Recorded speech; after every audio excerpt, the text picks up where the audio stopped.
got to start coming to church. Sometimes it's me and the pastor. Sometimes it's just me and the pastor. Sometimes it depends on the weather.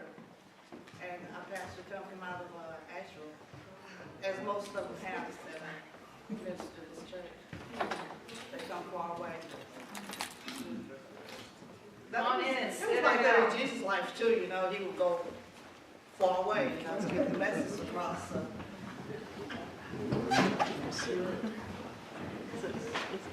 You can sit anywhere you want. Come on in so we can get started. We're already late as usual.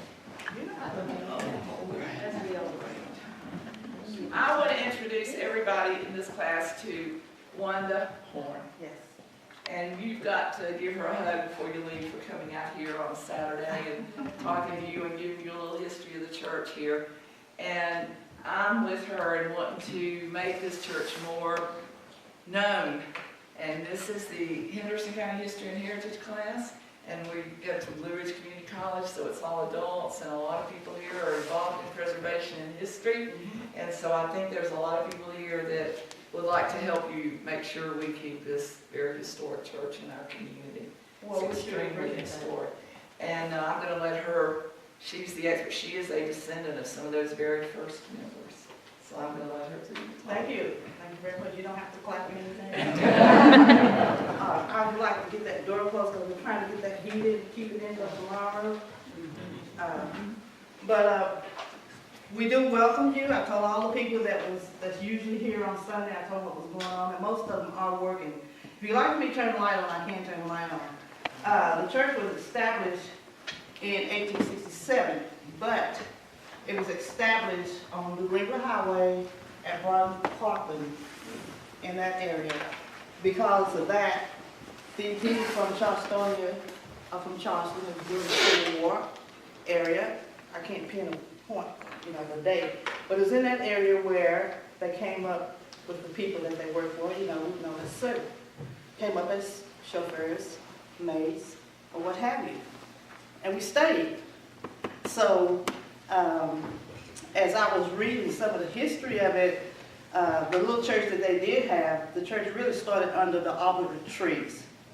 Go out under the trees at that particular time. And as far as the history that was told to me, I'm telling you the best of my ability because it's been passed down from generation to generation. And I do have a lot of it on paper. I have a lot of it on original paper. I have a lot of it in original writing because at that time, we weren't allowed to learn how to read or write. But we got over it, and some of it is wrote down on pieces of paper. You can look at this if you want to. Most of the history is located on Main Street, the Historical Society. The original books from 1867 all the way up to now. Everything that's in this church now has been renovated and also has been donated. And as small as we are, we don't turn any donation down. The pews on the back seat, in the very back, are the pews that were built in 1869, hand-built, along with this choir stand. This is the original piece of the building. And when I was a little girl, I think this is one of the original pianos, and it sounds like 1870. If anybody know how to play, they're welcome just to hear that sound, because you don't hear that sound anymore. And of course, we had to upgrade with one of these. So we started out with 150, and back in those days, when you get off of work on Thursday and Sunday, where do you go? Church. You go to church. So naturally, this was their home base, And some churches are still today kind of restricted, and some, when you feel with the Holy Spirit, you're gonna let out your animosity or whatever, what have you. So they all decide, well, we need to build our own church, get our own place. So this property here, from what I understand, was bought in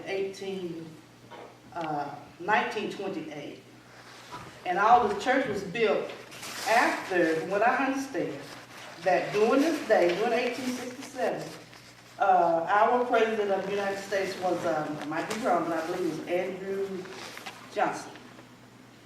And Lincoln was in at 1861. I believe that's right. You can check me out if you want to, I might be wrong. 1861. So after the Emancipation Proclamation was in 1862. So this church was built 5 years later, 1867. That's when it was established, got its charter, so forth and so on. And it was also built out of, you might have heard of this before too, it was also, they had a, like an organization, which still thrives today on donation. It was called Society of Necessity. It was an organization where these members took their nickels, dimes, and quarters and paid for this organization in order to buy this piece of property. At that time, this piece of property, from what I'm reading here, I think it was maybe $800. Because they sold the old church for one property for $800 in order to attain this property here. And the funny thing about it, I won't hold you long, to show you how they bought this property, I have pieces of papers wherein the members gave like 25 cents a week. You know, in the 1800s, that's a lot of pennies to hold on just to buy a piece of property. So, and also, we were all taught today, make sure you save your receipts. I'm gonna show you a receipt from, I couldn't believe this. It was from Hardware Store Company. This receipt was for 75 cents, and it was given to them in 1907. That's the receipt. And it's just unbelievable what I found. And there was a bank in Hendersonville, First Bank and Trust, wherein they kept their, you know, by working for the employees show them how to keep receipts and how to make sure you keep your records straight and so forth and so on. And I have receipts from banks, and it's just all kind of things I have here. But we'll be here all day for me to explain all this for you. But I have a First Bank and Trust from Hendersonville. You know, it's just trivial things. 1905.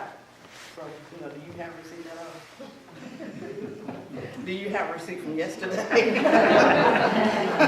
It's probably on your computer somewhere. But,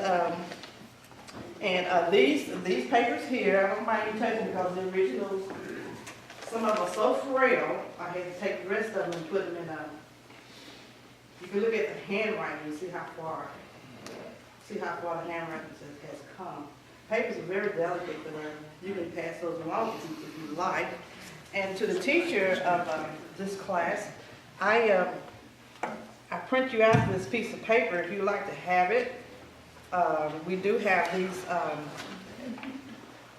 This is one of the original handwriting. This is the front and the back, and all this Hendersonville. It was called Hendersonville Colored Baptist Church, which it went hand in hand. And this book here. Wow. Oh, and this book here, I have the original papers. I just made a copy. You know, it's kind of torn. I mean, it's like pretty close to 150 years old, I suppose. This precious book, sir. That is precious. Thank you very much. It was precious when we went through the treasure hunt, so to speak, when we was cleaning out everything. And this is since you're here in front, I'm not trying to pick on him, I'm not trying to be the teacher's pet, but anyway, here's a copy of the original. Miss Wanda, may I suggest Sir? The folks with the precious papers, maybe, lay them up front, and when we're finished, let's file by and look at them. It scares me to see them pass through the audience like this. Yeah, I don't want your fingerprints, and then they're very delicate. Thank you very much. You're welcome. But we do have everything that was known about this church was put in this book. And it was written by Linda Culpepper of Western Carolina University. She's a history major also, like your teacher. And she dug and she dug and she dug and she found some things that I never would have thought, but it's a very interesting book. And some of her stuff is on the internet. I mean, you can read excerpts. You can't read the whole Yeah. book, but you can see some. It's of it. it's on the internet. You can buy it on the internet. What was her name? Linda Culpepper. And when did she write that? She wrote this. This was wrote down in. She started in 2000. You know, 2000. How do you pronounce that? Year 2000. Yeah. Okay. Anyway, she got started in the year 2000, and she completed it in 2002. So, if there's anything else you need to ask, that's all I can tell you. But everything is in here. We have memberships, and when you say I am the last practicing descendant from this church. I can go back to my mother's great-grandparents, which they live up the street. But to throw all my names in, it would be Wanda, Edwards, Williams, Downs, Clay, and that's all five. And what was really interesting to me is that they took pictures in 1800s, you know, and I have those pictures. Oh, wow. Bless you. Wow. It would be my fourth grade. I said, help me out, somebody. My grandmother was Venus. My great grandmother was Nancy. Her mother was Katie. So that would be Too great. 3 grandmothers for me. It's too great. Yeah. So And that would is be. Katie buried down here? Great. Yes, most of them are buried down here on the. Sometimes you whiz by, going to England maybe sometimes. We'll There's be a going by cemetery, there. there's a cemetery on the right-hand side. And everybody that attended this church, most of them is buried in that lot down here. Wow. So I wish I could tell you more, but by me being the youngest of all of them, this is the best I can do. I try to answer your question the best of my ability. Tell us about the stained glass. Yeah. Well, when we were doing the renovation of this, and stained glass come from these people that I would say my great grandmother's age and her mother's age. My grandmother was born 1900, so it was their idea to stain glass these glasses. And when we was putting the big glasses in, it'd been here. These glasses been up. These have been up maybe 10 years. So when they were taking them out, you know how sentimental we are. I mean, everybody has some sentimental in the whole. So there was a deacon here. He's not living anymore. They didn't want to throw it away. I don't know, air was getting into these, but it made more sense to get a better window. So he decided that, well, we don't want to trash it. We don't want to throw it away. So he designed it to be like this. And they were probably hand-painted stained glasses.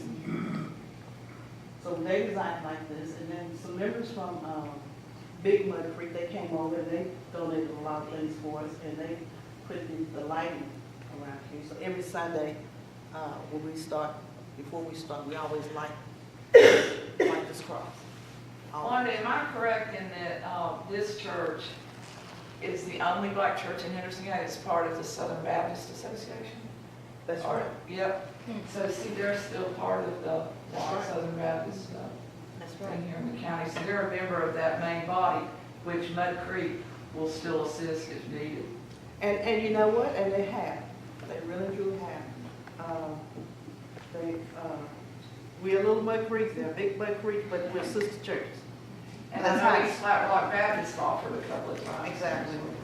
That's how we started out, and we still maintain each other as brothers and sisters. Amen. You know, because we all going to the same place, one way or the other. It's not gonna be no Baptist, no Methodist, no nothing. It's just gonna be a nice soul going to, well, hopefully we're going to see Jesus.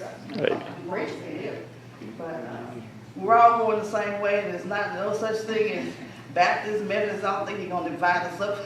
We're all the same souls. That's right. But a lot of stuff, this is antique. I mean, it really gets me to know how carpenters, I noticed some here in the congregation, how they put this together with the tools that we don't have today. You know? And the table here.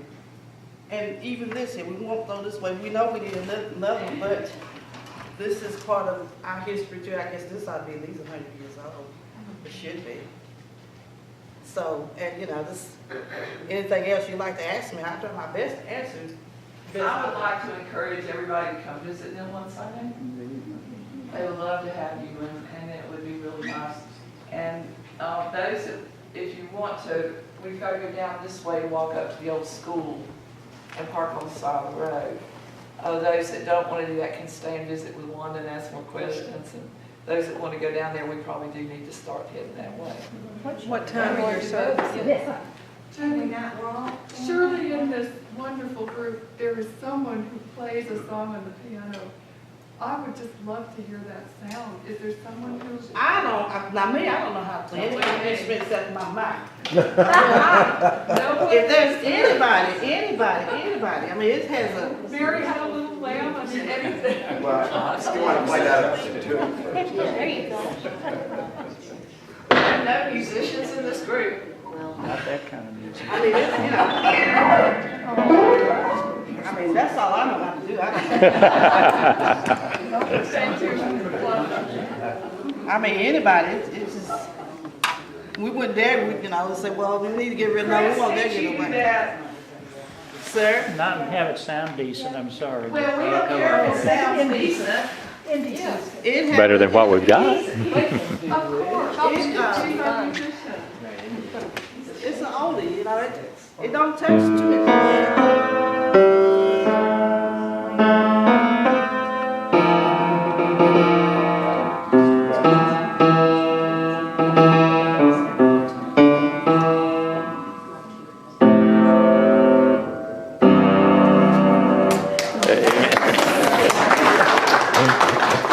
It's the first time Frank's has been on it in a long time. A long time. Thank you very much. Thank you, Wanda.